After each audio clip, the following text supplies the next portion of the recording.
कहानी की शुरुआत में हमें वर्ल्ड फेमस डॉक्टर कांजी को दिखाया जाता है जब से उसकी छोटी बहन की मृत्यु एक ऐसी बीमारी से हुई जिसका कि उस समय कोई भी इलाज नहीं था। तब से उसने डिसाइड किया कि वो एक डॉक्टर बनेगा और अपना पूरा जीवन एक ऐसी दवाई को बनाने में लगा देगा जो कि हर एक बीमारी को ठीक कर सके। फिर सालों तक पढ़ने के बाद कांजी एक वर्ल्ड फेमस डॉक्टर बन जाता है जो कि अपने वादे अनुसार एक ऐसी दवाई को बनाने में लग जाता है जो कि हर एक बीमारी का तोड़ हो। यहाँ पर वो कभी कभी अपने खाने पीने को भूल के ओवर टाइम करता है जिसकी वजह से उसकी शारीरिक क्षमता बहुत ज्यादा ही कम हो जाती है। एक दिन वो ऐसे ही काम कर रहा होता है तो वो सोचता है कि मुझे कुछ देर का रेस्ट ले लेना चाहिए, तो फिर वो 40 मिनट का अलार्म लगा के अपने सोफे पे ही सो जाता है। लेकिन 40 मिनट बीतने के बाद भी उसकी आंखें नहीं खुलती हैं। इसका मतलब ये है कि उसकी किसी वजह से मृत्यु हो गई है। अगले दिन उसकी जब आंखें खुलती हैं तो वो अपने आप को एक अलग ही जगह पाता है जहाँ पर उसके पास एक लड़की खड़ी होती है जो कि उसे देख के बहुत ज्यादा ही खुश होती है और वो उसे फार्मा कह रही होती है, जिसे सुन के कांजी बहुत ज्यादा ही कंफ्यूज होता है और वो बाहर की दुनिया देखने के लिए अपने बेड से उतरता है। तो वो रियलाइज करता है कि उसकी बॉडी बहुत ज्यादा ही कमजोर हो चुकी है। तभी उसकी मेड उस पर चिल्लाने लगती है और कहती है कि आपको आराम करना चाहिए क्योंकि आपके ऊपर बिजली गिर गई थी जिसकी वजह से आप कुछ दिनों से कोमा में थे। इस चीज को सुन के वो उससे कहता है कि मुझे माफ कर दो, मुझे एक्चुअली कुछ भी याद नहीं है। तो फिर वो मेड उसे एक मिरर दिखाती है जिसमें वो अपने आप को देख के बहुत ज्यादा ही हैरान हो जाता है क्योंकि वो एक 10 साल के बच्चे की बॉडी में था जिसका नाम फार्मा होता है। यहाँ पर फार्मा सोचता है कि उसे अपनी इस लाइफ के बारे में कुछ भी याद नहीं है, लेकिन उसे अपनी प्रीवियस लाइफ के बारे में पता था कि वो लास्ट टाइम सो गया था और उसके बाद जब उसकी आंखें खुलती है तो वो यहाँ पर था। तो वो बहुत ज्यादा ही कंफ्यूज हो जाता है। तभी उसको थोड़ा सा दर्द महसूस होता है तो वो अपनी मेड से कहता है कि क्या मैं अपनी बैंडेजेस को हटा सकता हूँ। तो मेड तुरंत जाके उसके लिए गर्म पानी ले आती है। यहाँ पर बैंडेज हटाते समय उसे अपने हाथ में एक मार्क नोटिस होता है जिसे देख के मेड तो बहुत ज्यादा ही डर जाती है। तो वो उसे शांत करता है और कहता है ये शायद लाइटनिंग की वजह से हुआ है। लेकिन मेड उस समय प्रेयर करने लगती है और उससे कहती है कि ये निशान सबूत है कि आपको गॉड ऑफ मेडिसिन ने आशीर्वाद दिया है। गॉड ऑफ मेडिसिन का नाम सुन के वो बहुत ज्यादा हैरान होता है और उससे पूछता है कि ये गॉड ऑफ मेडिसिन कौन है। इस पर मेड उससे बोलती है कि आप गॉड ऑफ मेडिकल को भूल गए जिनकी पूजा आपकी फैमिली करती है। तब फार्मा को रियलाइज होता है कि उसे अपनी इस लाइफ के बारे में कुछ भी नहीं मालूम है। तो वो मेड से पूछता है कि क्या तुम मुझे सब कुछ बताओ कि मैं थोड़ा सा कंफ्यूज हूँ। तो मेड सबसे पहले अपना इंट्रोडक्शन देती है और कहती है कि मेरा नाम लॉटे है। फिर वो उसे महल घुमाते हुए बताती है कि आपकी फैमिली एक रॉयल फार्मासिस्ट है जो कि रॉयल फैमिली के लिए मेडिसिन बनाती है। और फिर वो उसे उसकी फैमिली फोटो दिखाती है और वो उसे ये भी बताती है कि आपकी फैमिली मैजिक में भी बहुत ज्यादा ही अच्छी है। इस चीज को सुन के फार्मा उससे पूछता है कि क्या मैं भी मैजिक यूज कर सकता हूँ। इस पर लॉटे घबराते हुए उससे कहती है कि अब आप ये मत कहिएगा कि आप मैजिक भी भूल चुके हैं, अगर ऐसा हुआ तो आपको टाउन से बाहर निकाल दिया जाएगा। जिस पर फार्मा कहता है कि हाँ मुझे याद नहीं है। इसे सुन के वो पहले तो डरने लगती है, फिर उससे कहती है कि आप मेरे अलावा इसे किसी को भी नहीं बताएंगे। और मैं आपको एक बात बता दूं कि आप वाटर मैजिक में बहुत ज्यादा ही अच्छे थे, इसीलिए अभी से आपको इसकी प्रैक्टिस करनी चाहिए।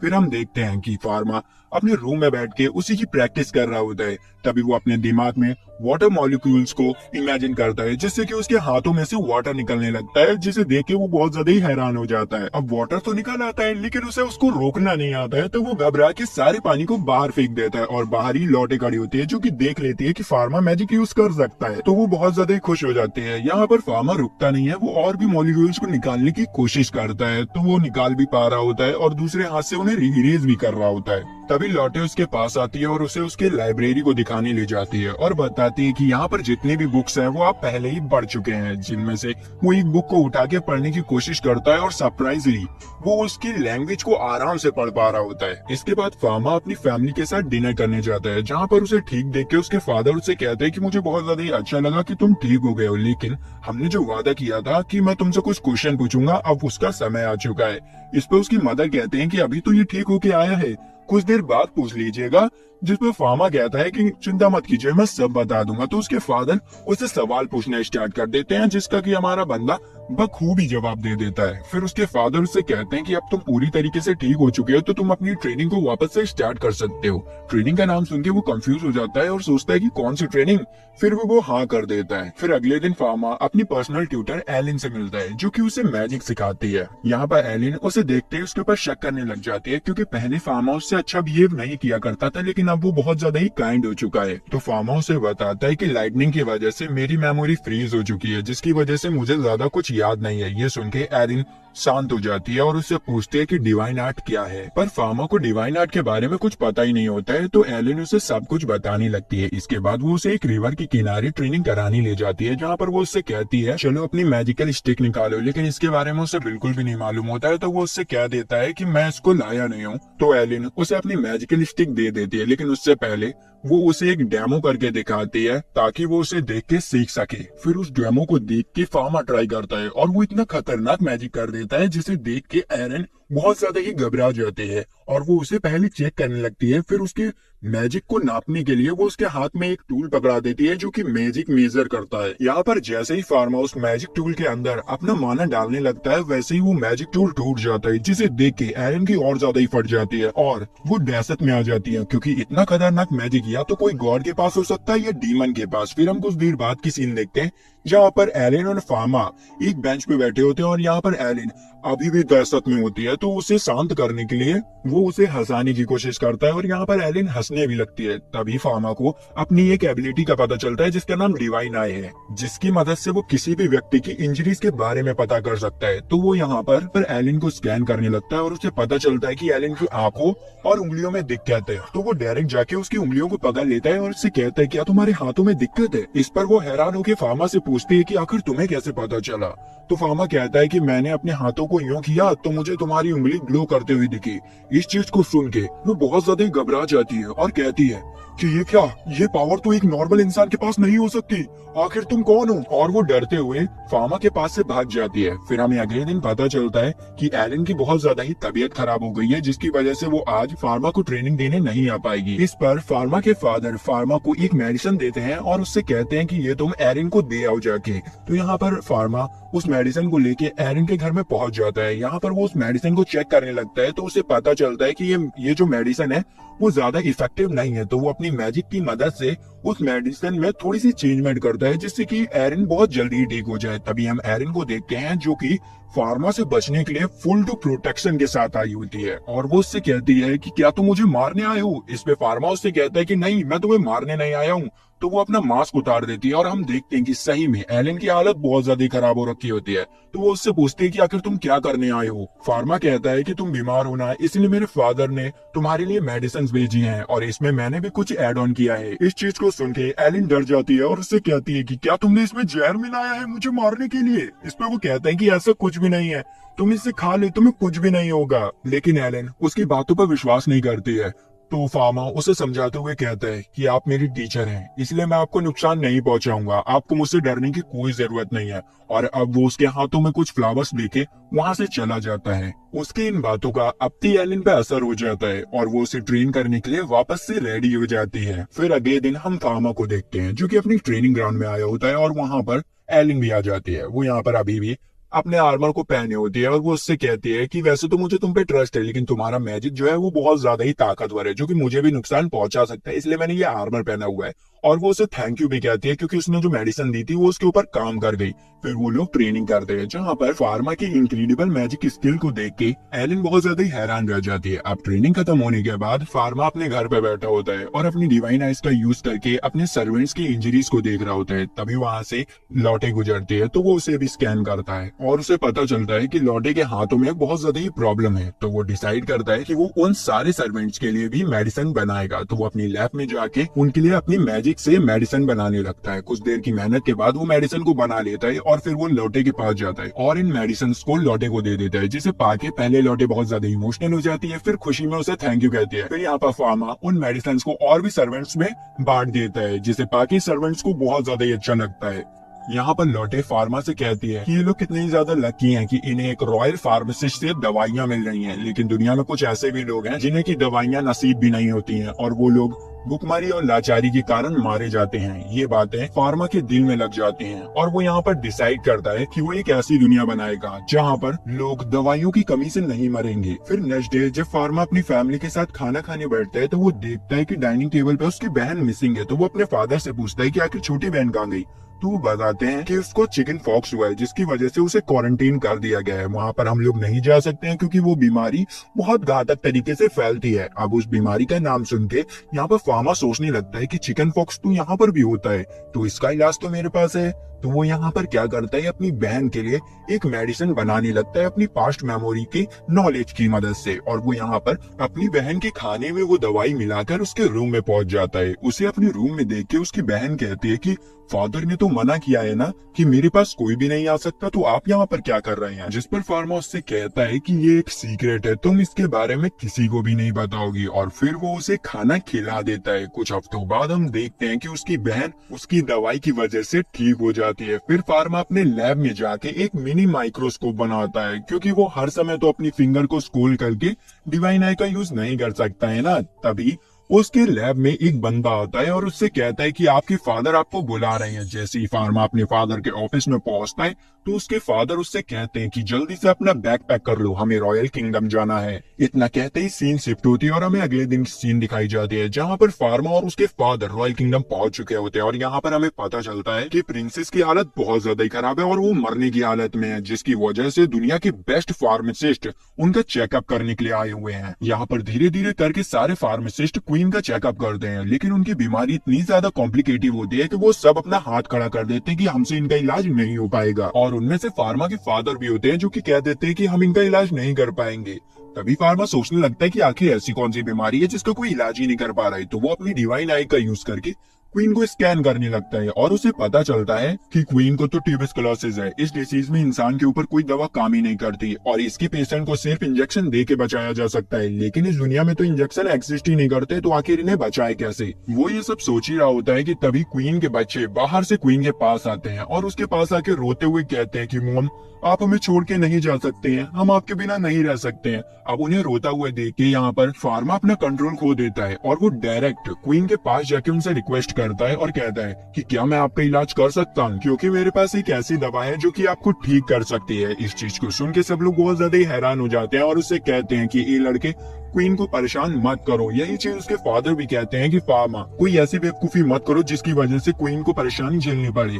तभी क्वीन फार्मा से कहती है कि ठीक है, मैं तुम्हें परमिशन देती हूँ कि तुम मेरा इलाज कर सकते हो, क्योंकि इन सब ने तो अपने हाथ खड़े कर दिए हैं, लेकिन मेरी आखिरी उम्मीद तुम ही हो। ये सुनने के बाद फार्मा डायरेक्ट अपने लैब में पहुंच जाता है और अपने गेट को आइस मैजिक से बंद कर देता है, जिससे कि कोई अंदर ना आ पाए। और फिर वो मेडिसिन बनाने लगता है। तभी बाहर उसके फादर आ जाते हैं और इससे चिल्लाते हुए कहते हैं कि फार्मा, तुम्हें पता है ना तुम क्या कर रहे हो, अगर कुछ उल्टा सीधा हुआ तो तुम्हारे साथ बहुत बुरा हो सकता है। लेकिन फार्मा उनकी बातों पर बिल्कुल भी ध्यान नहीं देता है। तो उसके फादर गुस्से में आके उस गेट को तोड़ के अंदर आ जाते हैं और उससे कहते हैं कि ऐसा मत करो। लेकिन फार्मा उनकी बातों पे ध्यान नहीं देता और अपना काम करता रहता है। तो फार्मा के फादर फार्मा को रोकने के लिए उसके ऊपर आइस मैजिक से अटैक कर देते हैं, जिससे बचने के लिए फार्मा शील्ड लगा के उसे कैंसिल कर देता है और वो अपने बीच में एक आइस बैरियर क्रिएट कर लेता है, जिसे देख के उसके फादर बहुत ज्यादा ही हैरान हो जाते हैं और सोचने लगते हैं कि इसने बिना मैजिकल स्टिक के अपनी मैजिक को कैसे यूज किया। और उससे पूछते हैं कि आखिर तुम कौन हो, क्योंकि उन्हें शक होने लग गया था भाई। तभी उनकी नजर फार्मा की रिसर्च डायरी पे पड़ती है और वो उसे खोल के पढ़ने लगते हैं और फार्मा से पूछते हैं कि आखिर ये सब क्या है।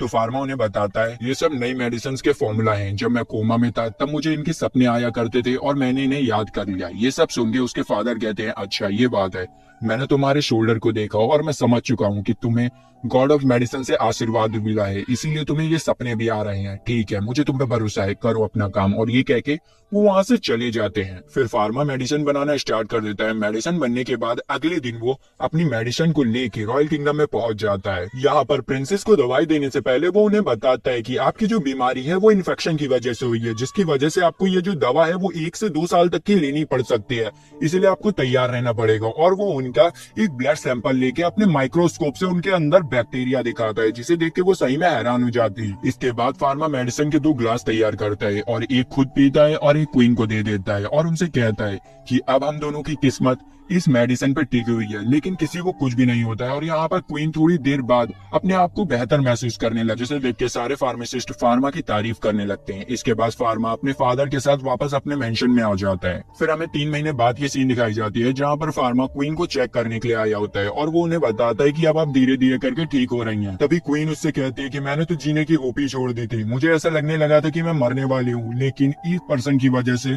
मेरे अंदर वापस से हौसला आया और वो और कोई नहीं, मेरा छोटा बेटा था, जिसने कि मुझे जीने की एक नई किरण दिखाई। ये सुन के फार्मा बहुत ज्यादा खुश होता है और उनसे जाते हुए कहता है कि ठीक है, अब आप अपना ध्यान रखिएगा और मैं यहाँ से जाता हूँ। फिर हमें अगले दिन की सीन दिखाई जाती है जहाँ पर फार्मा और फार्मा के फादर अच्छे खासे कपड़े पहन के रॉयल किंगडम में आए होते हैं, क्योंकि आज उन्हें क्वीन द्वारा रिस्पेक्ट दी जाने वाली होती है। यहाँ पर सबसे पहले बारी आती है फार्मा के फादर की। क्वीन अपने थ्रोन के सामने खड़े होकर फार्मा के फादर को रिस्पेक्ट देती है। फिर बारी आती है फार्मा की, जहाँ पर उसे भी रिस्पेक्ट मिलती है और रिस्पेक्ट के साथ साथ उसे रॉयल फार्मासिस्ट का टैग भी मिलता है। और क्वीन उससे कहती है कि अब तुम रॉयल कैपिटल में कहीं भी अपनी फार्मेसी खोल सकते हो। इस चीज को सुन के फार्मा को बहुत ज्यादा ही खुशी होती है, क्योंकि उसका सपना जो पूरा हो रहा होता है। फिर फार्मा अपने घर पे पहुंच के पूरी कारपेंटर की फौज बुला लेता है ताकि वो अपनी फार्मेसी को जल्दी से जल्दी ओपन कर पाए। लेकिन वो सोच रहा होता है कि मैं अपनी फार्मेसी का नाम क्या रखूं।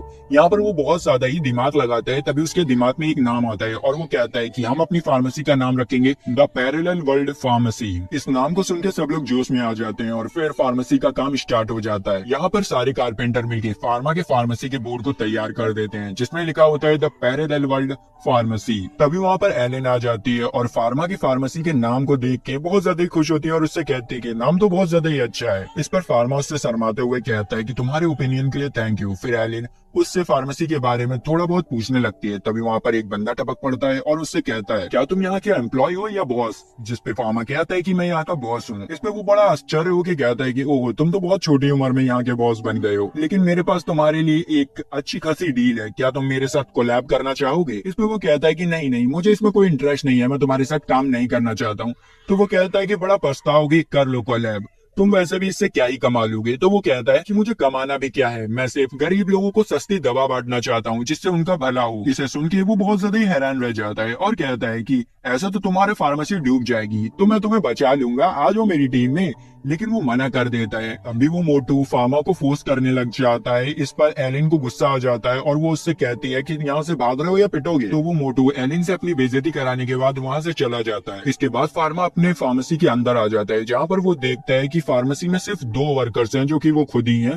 तो वो सोचता है कि हमें वर्कर्स को बढ़ाना चाहिए। तभी वहाँ पर लौटे भी आ जाती है और उससे काम मांगने लगते हैं। कहती है कि मैं यहाँ पर सब कुछ कर सकती हूँ जैसे मैं घर पे करती हूँ।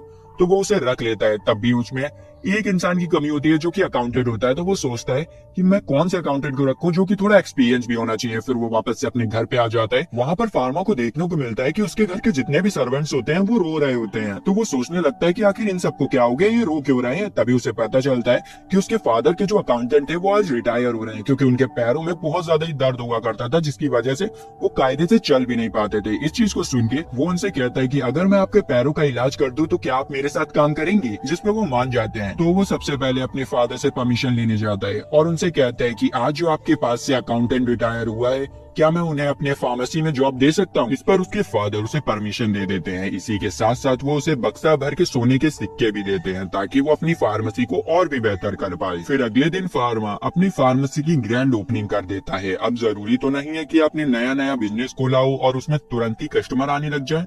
वैसा इन्हीं के साथ होता है। 1 महीना बीत जाता है लेकिन उनके फार्मेसी में कोई भी कस्टमर नहीं आता, सिवाय एक बूढ़े आदमी के, जो कि वहाँ पर सिर्फ एक टॉफी खरीदने आता था। इस चीज से वो लोग बहुत ज्यादा परेशान होते हैं। तभी फार्मा के माता पिता भेस बदल के फार्मा की फार्मेसी में आए होते हैं, लेकिन फार्मा उन्हें आराम से पहचान लेता है। फिर वो उन्हें अंदर ले जाता है और बताता है कि मेरी फार्मेसी बिल्कुल भी नहीं चल रही है, यहाँ पर कोई कस्टमर आता ही नहीं है, जिससे कि मैं बहुत ज्यादा परेशान हूँ। इस चीज को सुन के उसके फादर उससे कहते हैं कि क्या तुम मुझे अपनी फार्मेसी दिखा सकते हो? तो यहाँ पर फार्मा उन्हें अपनी फार्मेसी दिखाने लगता है। वो सबसे पहले उन्हें मेडिसिन रूम दिखाता है, जहाँ पर बहुत सारी मेडिसिन रखी होती है। फिर वो उन्हें पेशेंट्स के लिए बनाए गए बेडरूम्स को भी दिखाता है। उसके बाद वो उनसे पूछता है कि क्या आपको यहाँ पर कोई कमी दिखी, जिस पे उसके फादर कहते हैं कि यहाँ पर कोई कमी नहीं है, सब बढ़िया है। यहाँ पर फार्मा की मॉम उसे एक सजेशन देती है कि तुम्हें एक मेडिसिन के साथ साथ ब्यूटी प्रोडक्ट्स को भी बनाना चाहिए, जो कि कम कीमत में हो और बहुत अच्छी क्वालिटी में हो, जिससे कि हर प्रकार की महिलाएं तुम्हारे प्रोडक्ट्स को खरीदेंगी।